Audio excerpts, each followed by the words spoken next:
Part 4. The Great Darkness. Most of the old gods knew they were going to die eventually. As soon as Zeus killed his father and took Olympus, he knew, sooner or later, one of his kids would do the same to him. Or maybe I got that out of a Spawn comic book. If I did, I'm sure there are plenty of classics majors out there who will be thrilled to be able to tell me that I'm wrong down in the comments. The 10th avatar of Vishnu is set to appear on a white horse any day now and end this worst and last of the Yurgas before they start all over again from the beginning. And Ragnarok is supposed to start as soon as Baldur, the otherwise invincible god of sunlight, dies from a mistletoe arrow. And hey, look, there's a dead god of sunlight right over there. If you seek his monument, look around you. And what did his corporate owner's main rivals release the year after his death finally came to live action? A Thor movie called Ragnarok. Of course. Coincidence? Yeah, probably, but it's one of those coincidences I love, so I was not gonna bring it up. I'll let Grant Morrison make anything more out of it if he really wants. Suppose he'd talk about synchronicity or something. Jack Kirby's New Gods, created after he finally got sick of dealing with Stan Lee and jumped ship to DC Comics back in 1970, also came with an expiration date. They were a proprietary mythology that Kirby created in the hopes of finally being able to do whatever he wanted. But back then, as now, corporate forces conspired to deny a creative voice the ability to keep his series a limited one, with a definite beginning, middle, and end, perhaps even some themes or a point. As Kirby's own production assistant said in 1983, quote, "You can spot the issues where Jack kind of gives up trying to advance the story of Darkseid and Orion and was marking time. If those books had been intended from the start to run indefinitely, they would have been done very differently," unquote. And so it was that New Gods got cancelled after 11 issues. Kirby went back to Marvel to create the Eternals, much to the chagrin of basically everyone. Now, of course, all of you get to see what we've been dealing with this whole time. And yeah, I feel sorry for you, quite frankly. And the New Gods were absorbed into the greater DC multiverse, rather than continue to exist above and outside of it, as originally intended. The temptation to use the combined forces of Apocalypse as monthly big bads has proved too much to handle for generations of DC editors, publishers, writers, and artists ever since. And fans, frankly. I mean, I'm not above all of this. I'm participating in it 110%. The positive side of the New Gods Tau, the citizens of New Genesis, were supposed to have their own Ava DuVernay movie by now. And so far, no journalist has dared risk their career by trying to figure out what the hell happened there. Not that I blame them. Besides, everybody knows villains get to have more fun. And are more fun to play around with, anyway. Our last shot of this Justice League's ultimate villain sees him standing in a room full of stained-glass windows decorated with his own face. Sure, you're evil megalomaniac, maybe an evil megalomaniac, but are they surrounded by stained glass windows of their own face levels of evil megalomaniac? No? Well, one reason might be that they are not the canonical god of capital E evil. Darkseid, as he very much likes to say, is. And in a world where everyone dutifully parrots the truism that the best villains come with sympathetic motivations, even though very few of them understand why, it's because everyone's the hero of their own story. I will die on a hill defending Darkseid's right to just be, fuck it, there's no other word for it, evil. Darkseid is, because the typical comic book protagonists that he is speaking to are not. Superheroes are confined to their books, TV shows, and movies, while evil, it pains me to report, is everywhere. But by being the god of evil in a comic book universe, written and drawn, or directed, in this case, by people from our world, Darkseid both transcends the boundaries of the medium that birthed him and is eternally cursed to invade it, in all its permutations, across all ancillary mediums, only to be repulsed, in all senses of that word, over and over and over again, by literal children's cartoons from the 1930s. Jor-El and Lara had their kid the old-fashioned way in an attempt to max out their kid's ability to exercise his own free will. A conflict with the forces of AYTIWS, dedicated, as its absolute monarch is, to the eradication of free will throughout the multiverse, was both narratively and thematically inevitable. And I should have seen it coming from the start. I mean, I kind of did with War, but that review gets blocked worldwide from orbit every time I try to upload it, so never mind, you'll just have to trust me on this. When it came to Steppenwolf, I let others bemoan his boring character design and creepy digital simulacrum of a face.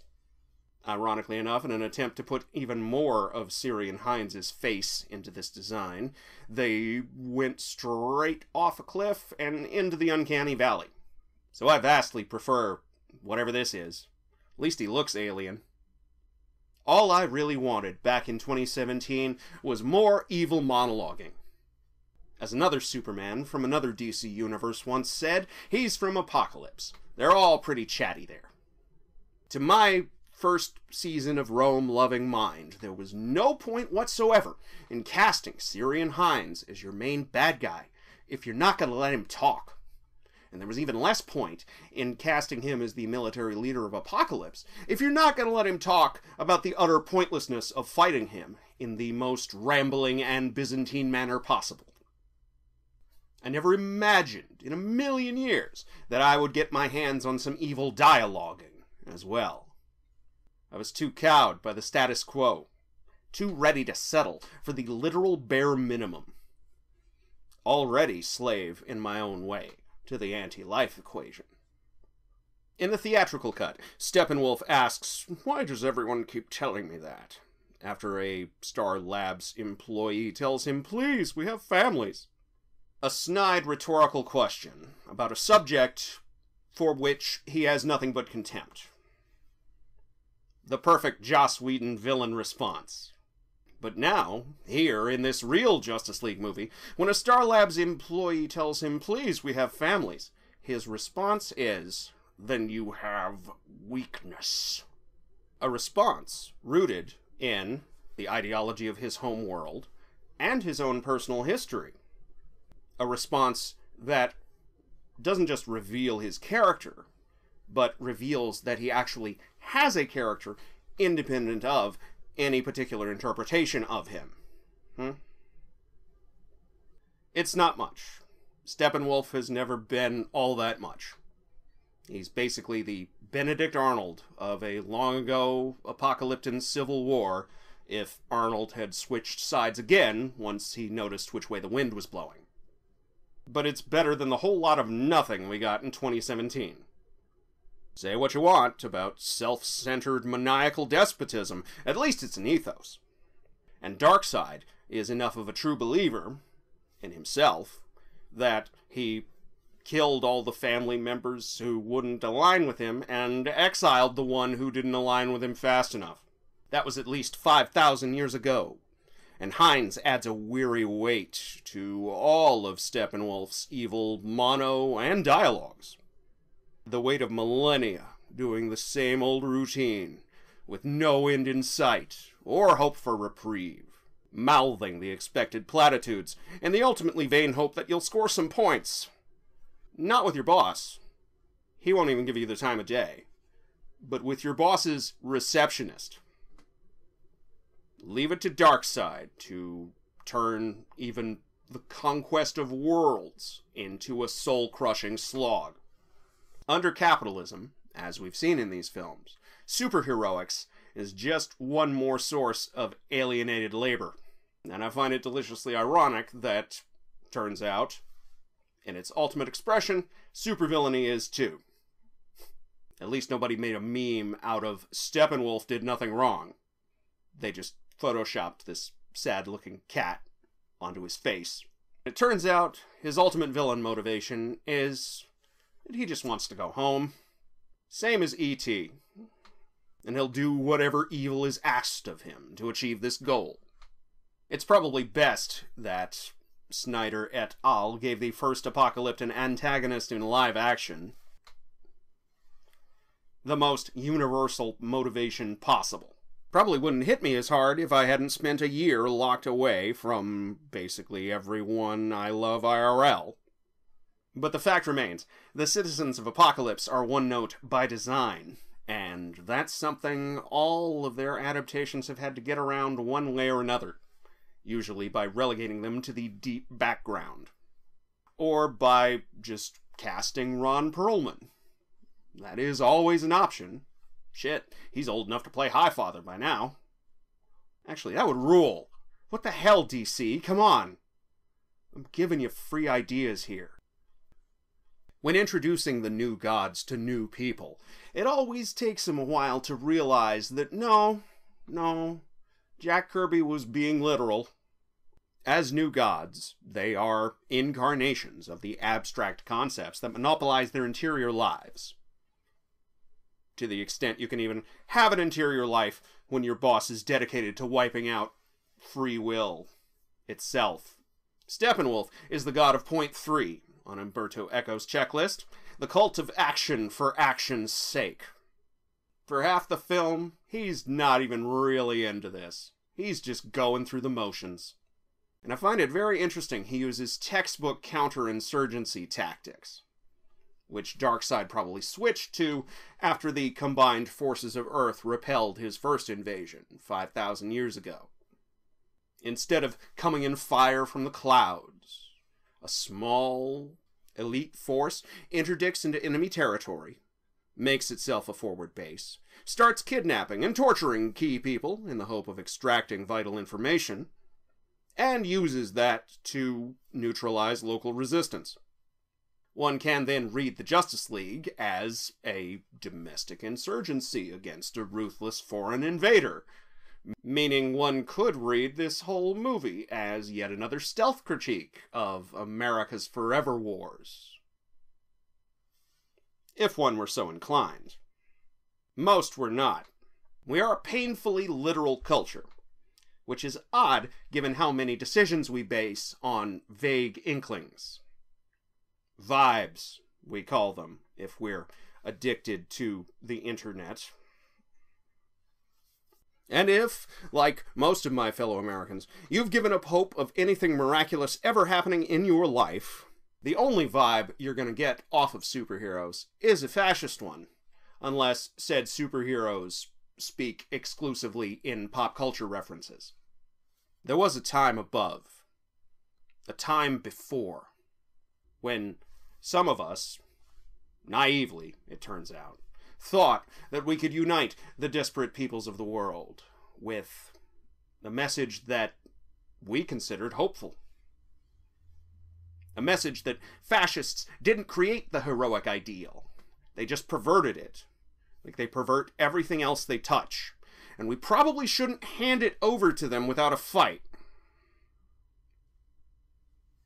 That Dr. Frederick Wortham was a flinching homophobic spinster, probably afraid of his own erections. And his book is full of such incoherent gibberish that it cannot even be read. It can only be thrown across a room. That there are other possible interpretations for superheroics. That superpowers could just be a metaphor for the individual talents that all of us inherently possess. That we can all be heroes if we try. And not just for one day either. Bowie. But even back in the 2010s, I knew this sounded like work. And besides, like Enchantress said in Suicide Squad, we worship machines now. It's much easier to just let them do all the work for us. What's the worst that could happen? Sure, the machines could let international fascism organized to a level unseen since the 1920s and 30s, and the machine's corporate owners could do absolutely nothing about that until fascists start killing people IRL, but other than that, I mean, come on, man. In the absence of any coherent national response to all this, other than, shut up, why are you talking about this? Stop talking about this. It makes me feel icky inside in my tummy-tum. That's from the liberals. The conservatives, of course, go, huh, anti-fascists are the real fascists. Troll face, lol, lamau. Some of us have no choice but to seek solace in films. And by taking themselves so seriously, Zack Snyder's films allow themselves to get away with all kinds of absurd shit, normally reserved for comic books. The kind of stuff that Snyder's most direct competitors still feel the need to wring their hands about. Until the plague came. And even afterward, Wanda and Loki seem to have cornered that market, while everybody else deals with some low-grade spy-fi knockoff bullshit. With plotlines like, oh, actually, anti-fascists are the real fascists, lol, lamau, troll face. Meanwhile, over here in Justice League, our main villain just straight up says, I have come to enlighten you to the great darkness. My man is really out here being so damn evil. He doesn't even care about being self-contradictory. Don't go to Apocalypse. 'Tis a silly place, full of silly people, out to prove the futility of existence with math. He mentions 10,000 worlds that he's turned to dust. And yes, I know. Michael Ironside, the reigning champion, but gotta say, Ray Porter real good with it. Like him better than Tony Todd, if we're being honest, though that basically just comes down to Porter having better stuff to work with. But anyway, DC writer Grant Morrison has gotten at least a half-decade out of the concept that Darkseid transcends all physical universes, and as such is at least partially aware of all of them at any given time, and across any given incarnation. If this is true, then I actually do like the idea that anti-life is carved into the surface of this particular cinematic Earth. Big studio movies are basically an expression of the anti-life equation already. Part 5. All watched over by machines of loving grace. Personally, I blame Grant Morrison for the idea that superheroes are our new gods. The publication of the 2011 book Super Gods caused a small amount of stir in my corners of the internet, leading to about a half-decade there where you could write a Cliff Notes version of it and get at least $200 out of some random websites.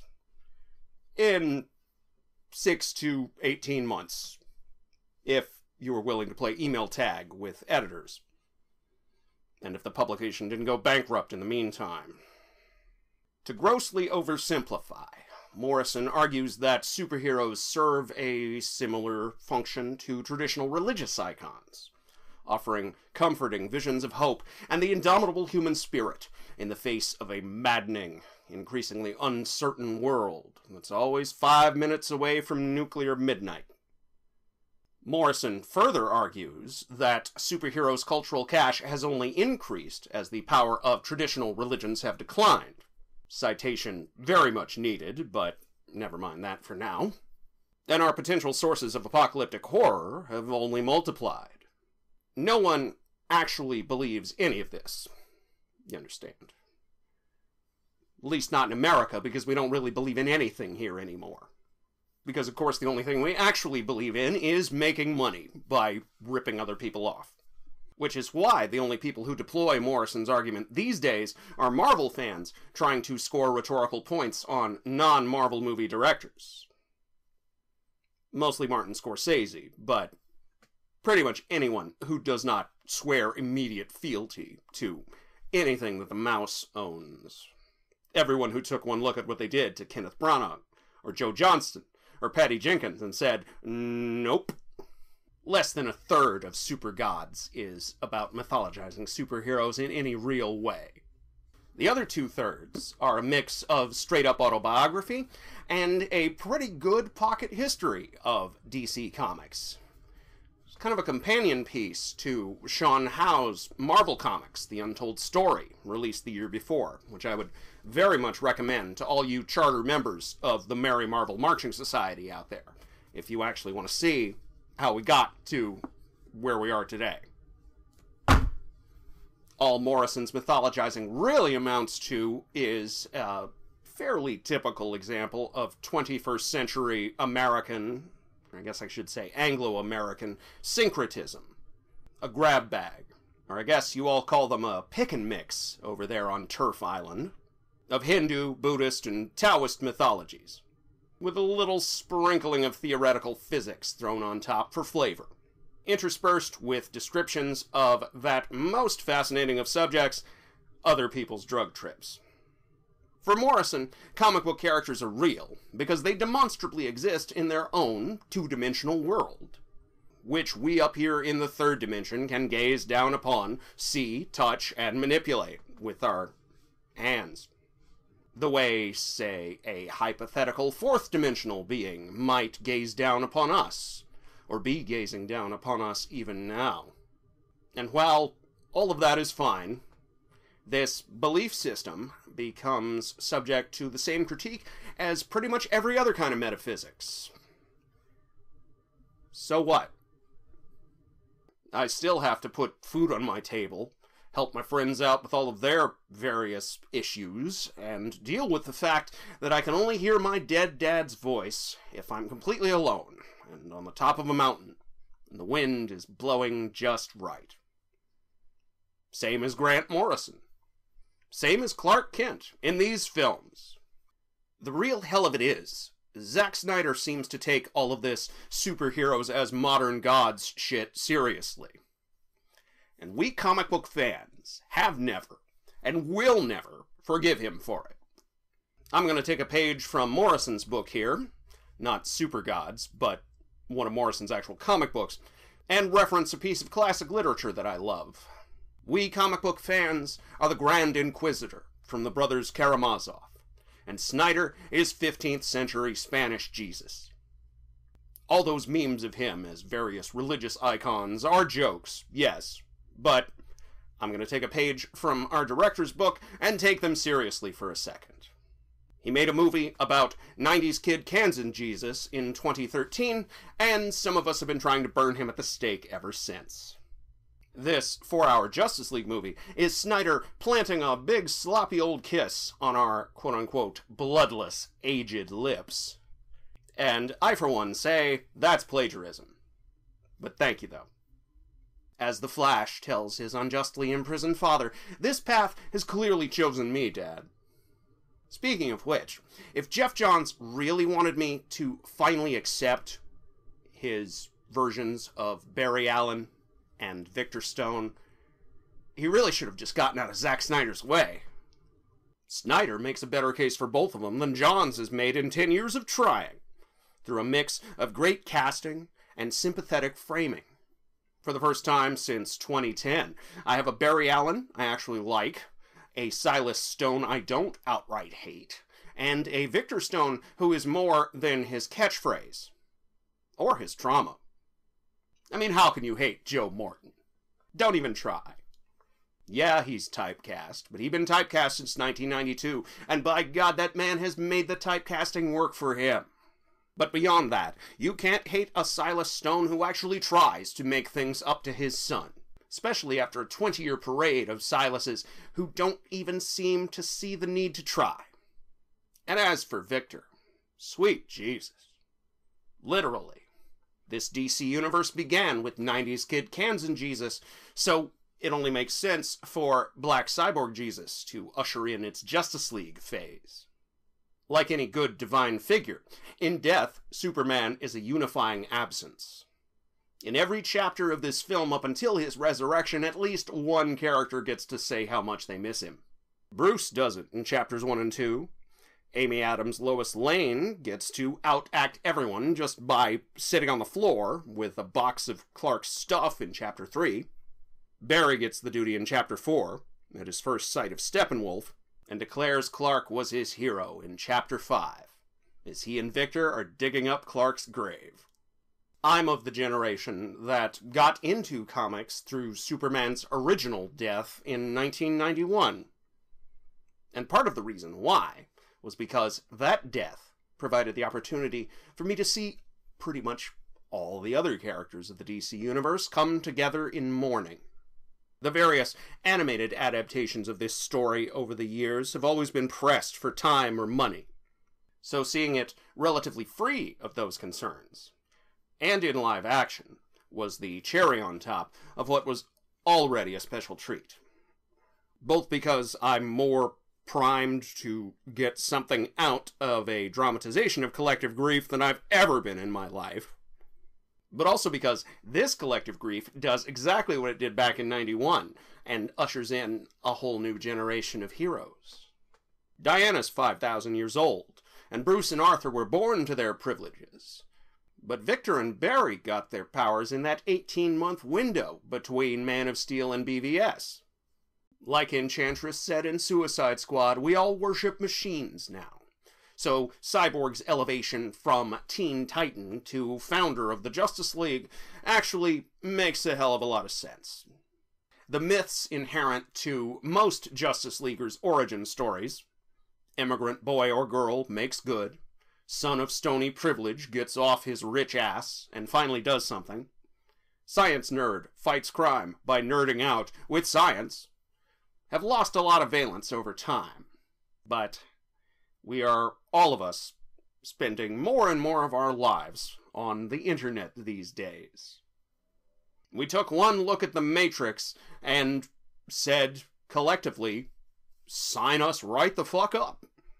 And now we're all walking through our own online mind palaces, wearing some version of our residual self-image.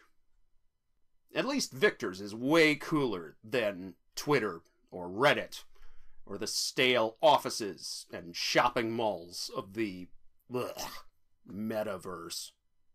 The one new joke that accompanied this film's release, at least in my circles, involved Victor finding and inflating the bank account of a Gothamite single mom he seems to just stumble upon at random while exploring a bank system.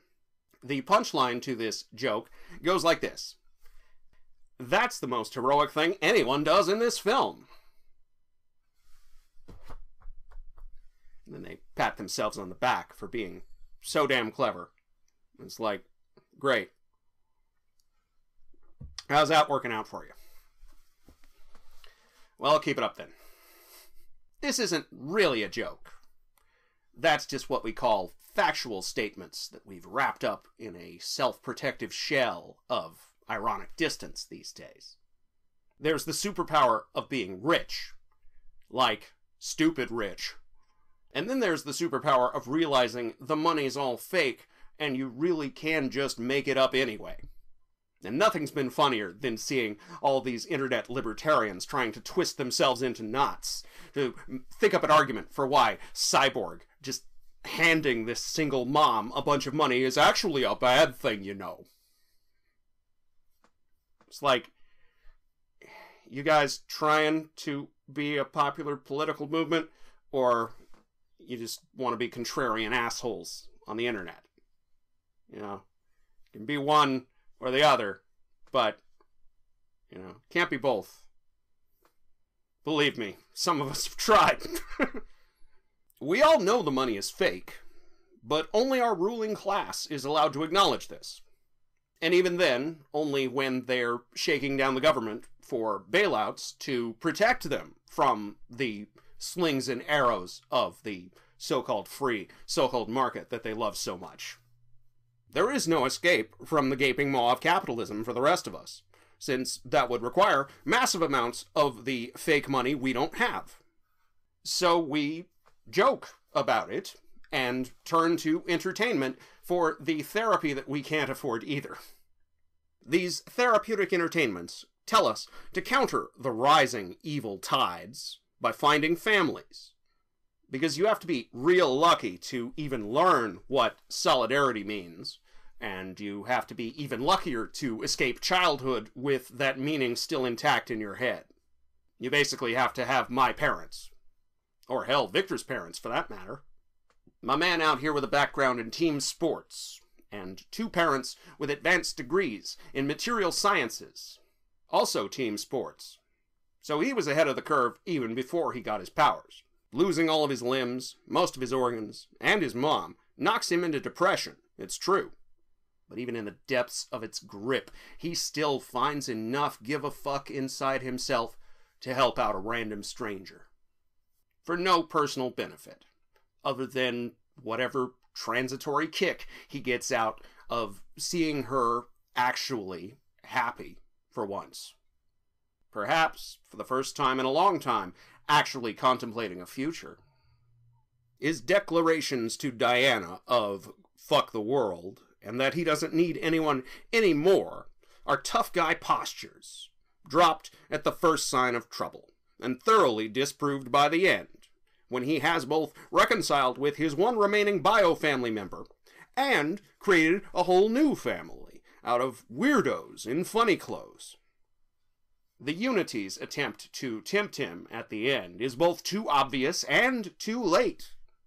Might have been too late if they'd tried at the beginning. I mean, he is the son of the Doctor's Stone. Coming face to face with a reflection of his former self is the thing that finally makes his residual self-image switch over from quarterback Vic to cyborg Vic. A sign of self-acceptance, an acceptance of his new circumstances. Immediately underlined in dialogue, because you can't be too subtle with our fellow Americans. We are neither broken nor alone, but it's hard to hang on to such a hopeful message in the face of such sustained and continuous horror. You need a charismatic actor to really sell that to us these days. Like Ray Fisher. So charismatic, he manages to sell it with only 2/3 of his face.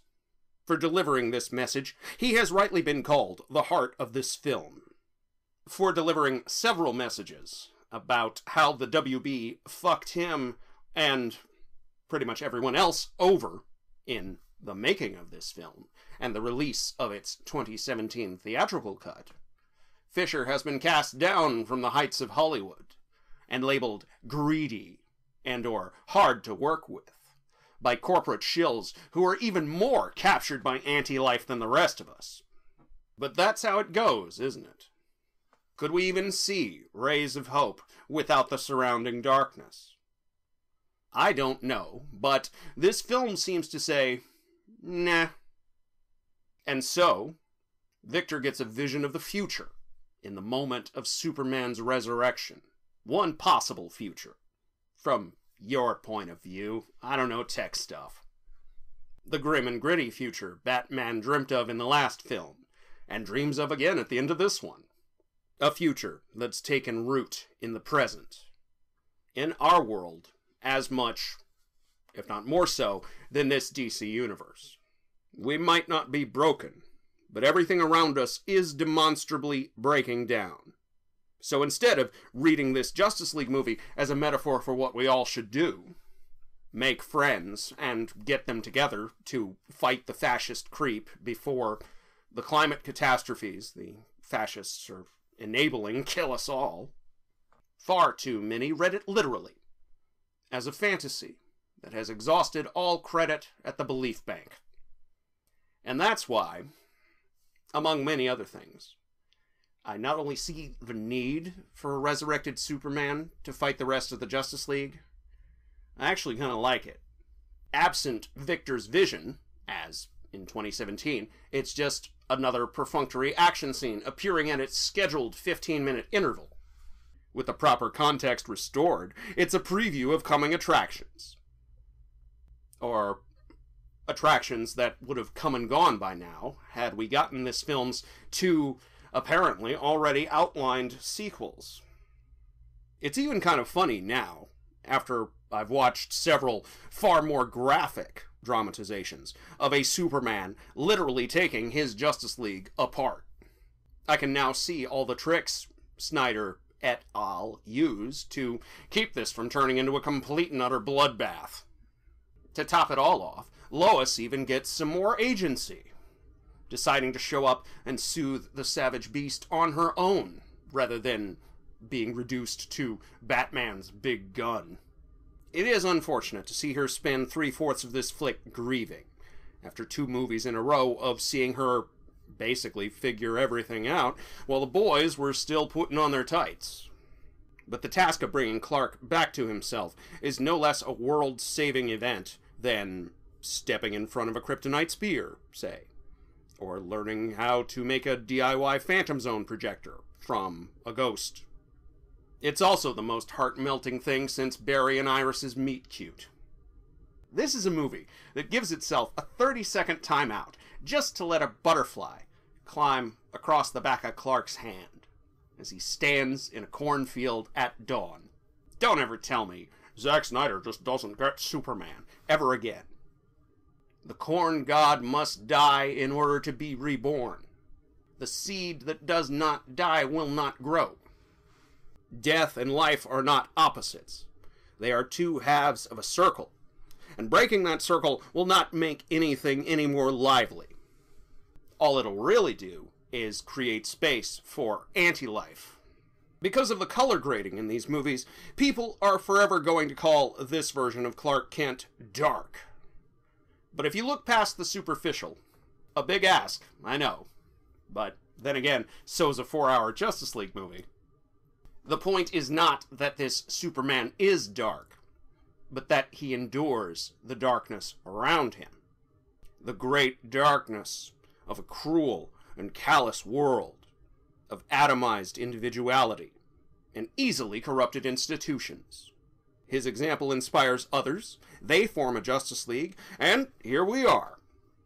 In a DC universe, I'm more excited to see continue now than I have been at any time in the last 4 years watching any of its actual continuations. Birds of Prey accepted, because honestly that was too much fun. The darkness is banished back to the pit from whence it came, and we are ready, at last, for Part 6. Something lighter. Because in spite of it all, even if we lose, we might still win, as the very existence of this film proves. And as the ending of this film illustrates. An ending cut originally because executives claimed not to understand it, which is both ironic and, I think, more than a little disingenuous. Though it will really help if one of us is stupid rich, like, check out my sweet Ben's rich. 3 of us can bench press a 9-foot-tall mound of spikes and meat, and 1 of us can run through time. After years of seeing this film's 2 predecessors whipped with cords made of early 80s nostalgia, it was amazing to see this Justice League snatch victory from the jaws of defeat in the most Richard Donner way possible. Yeah, come on, Barry, let's take it back to '79. After 2 films that were intended to be deconstructions of their subject matter, and in keeping with our theme of you can't be too literal on a moving train, here we see this Justice League reconstructed from the bones up. Snyder et al. Claim that this was always the project of these films, and frankly, I have no reason to disbelieve him. We are now 30 years, and 2, as far as I'm concerned, equally detestable sequels away from Watchmen. A deconstruction of the superhero so instantly popular that it became the foundation of every subsequent superhero property, whether in comic books or in any other adjacent media, including its spiritual and, to my mind, only good sequel, Batman v Superman, Dawn of Justice. Come back to the living, J'onn J'onzz, the Martian Manhunter, in the form of Martha Kent, says to Lois Lane about halfway through. And while it kind of irks me to see a twist added to Martha and Lois's first non-funereal scene together, By the end of things, every Justice Leaguer has made a conscious decision to come back to the living. They have made their decision for 90s kid Kansan Christ. Villains hold on to a desiccated vision of the past. Echo's #1 feature of eternal fascism, the cult of tradition. Or they try to freeze dry the present into some hideous parody of itself. Heroes, if they do not outright let go of the past, at least have the courage to go forward with the past on their backs and use its weight to inform their decisions in the future. It's not a nice gig all the time, but it's good work if you can get it. Meaningful work, which is the rarest kind there is in a nation of overlapping, glorified Ponzi schemes like ours, including big-budget movies.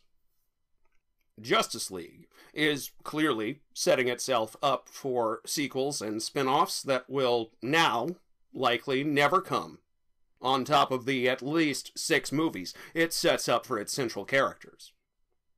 Instead of that, we've had 4 years of pretty much aimless dicking around that's set to continue indefinitely.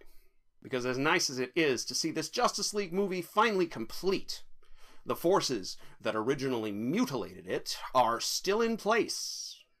Instead of taking the easy W they could have taken with just a few simple PR steps, they are now arguably even angrier with us than they were back when they were telling us that there was no way this film would ever exist.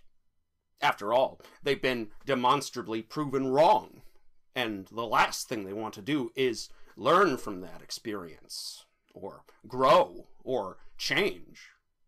For the forces of anti-life, change is a fate worse than death. So until that day, may it soon come when they #restore the Snyderverse, I will hold this film to my heart like a glowing coal. The crazy bastards finally did it. They #released the Snyder Cut, and it's better than I ever dared dream. I take that as a sign to dream bigger. And so should you. It doesn't have to be this way. A better world is possible. Hell, it's so possible that sometimes it even breaks through into ours. All we can really do is fight for it. But if we all fight for it together, then maybe, in time, we can join each other in the sun. Epilogue. A reviewer twice over.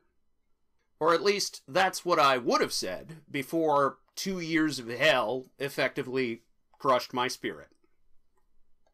Hey, did you know the Star Trek Voyager 2-parter, Year of Hell, was originally supposed to be a whole season? Can you imagine that?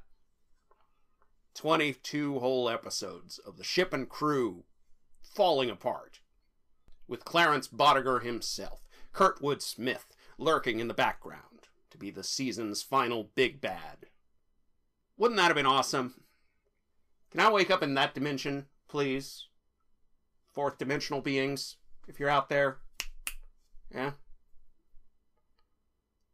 Or maybe the dimension where this Justice League came out in the year it was supposed to. Meanwhile, in this dimension, not much has changed. The film is, after all, just a film. About how we should all get together and fight fascism before the fascists kill us all. In this they are, if not perfect films. Though in a 4-hour movie, there's only like one scene that I'd even stretch to call redundant. And even then, I know why it's there. It's there for the whole rhythm of the piece. And really, one scene out of 4 hours, that's pretty damn good.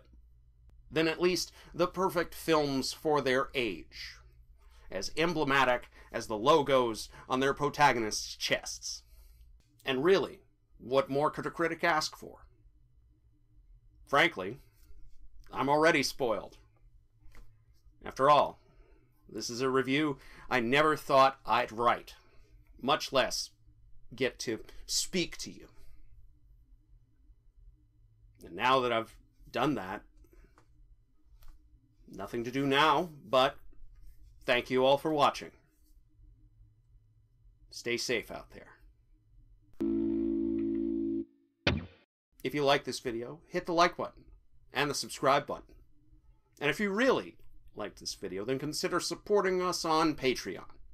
Special thanks, as usual, go to our patrons: Mr. Hootie Dean, Detective Steve, The After Movie Diner, and Stu G. I have no idea what the next review will be. At the moment, I'm, frankly, too jazzed to have finished this one to even begin to think. But I can tell you that whatever it will definitely be shorter. And again, stay safe out there.